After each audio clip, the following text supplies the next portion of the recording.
The mole was perfect for detecting physical structures, excavating the tunnels and chambers. Its sensitivity to underground formations provided a living map of what lay beneath. The abyssal long-antennaed centipede, Yino's latest experiment in detector beasts, could perceive mana patterns in ways other normal beasts couldn't even dream of. Its ethereal antennae could trace the faintest energy signatures through solid rock. Together, they formed the perfect exploration team.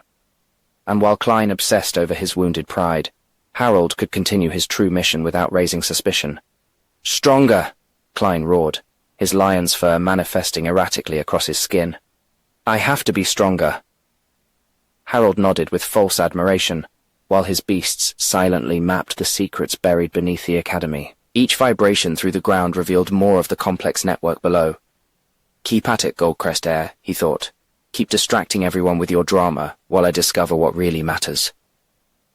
Harold watched Klein strike the training post once more, before deciding it was time to move.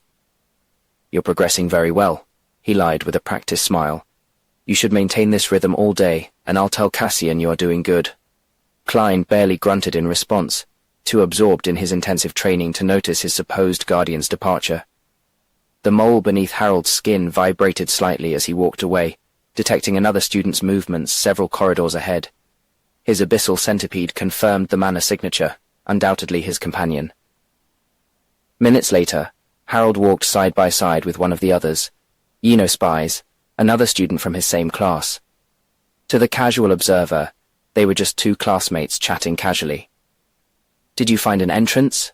Harold asked quietly, his beasts constantly scanning the area for witnesses. The other spy nodded, guiding him toward a rarely frequented section of the academy. The air grew colder as they descended toward what appeared to be an underground storage area. "This section has a ton of food stored for iron rank students," his companion explained as they went down. "Mainly old grains and cheap preserves."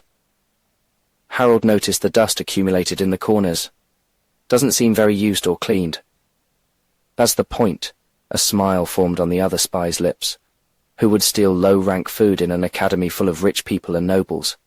This food is a punishment to make them want to rank up. Most of the time they don't even watch this place." The centipede's ethereal antennae extended, detecting increasingly strong mana patterns as they descended. The mole vibrated with anticipation, sensing ancient structures below the basement. They stopped in front of a particularly dark section of the storage room. An old barrel container rested against the wall, covered by a thick layer of undisturbed dust. "I've been observing this place for almost 5 months.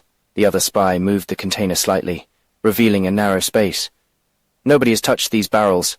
Not even the cleaning staff comes here, if that isn't obvious." Harold slipped through the space, his mole guiding him in the darkness. Behind the container, partially hidden by old boxes, a hole had been carefully excavated in the wall.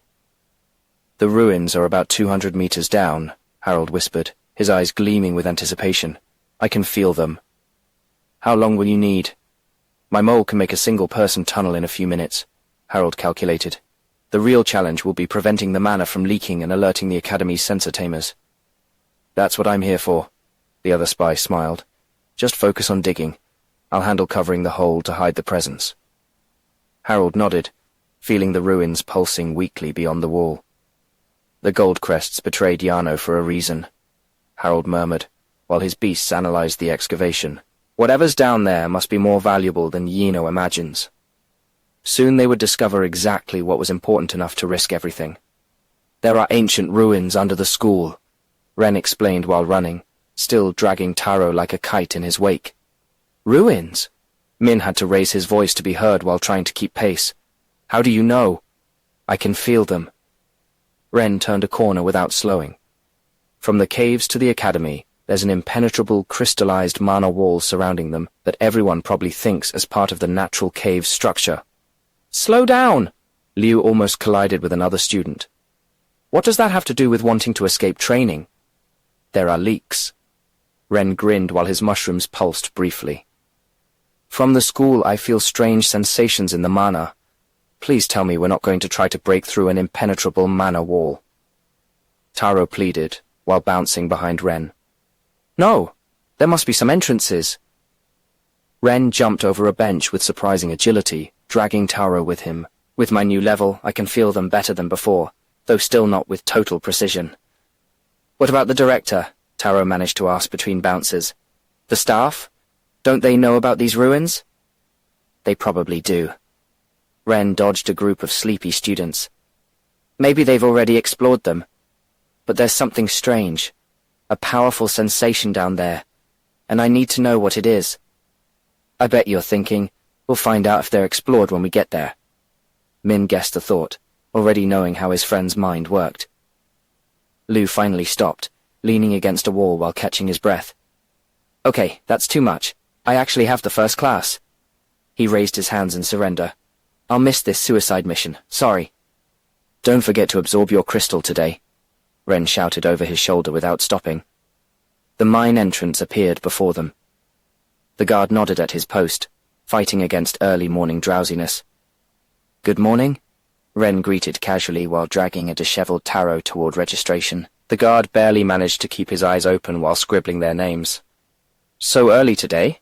The early worm catches the crystal." Ren grinned, causing Min to roll his eyes at the made-up saying. They had barely finished registering when Ren accelerated again, practically flying toward the lower tunnels.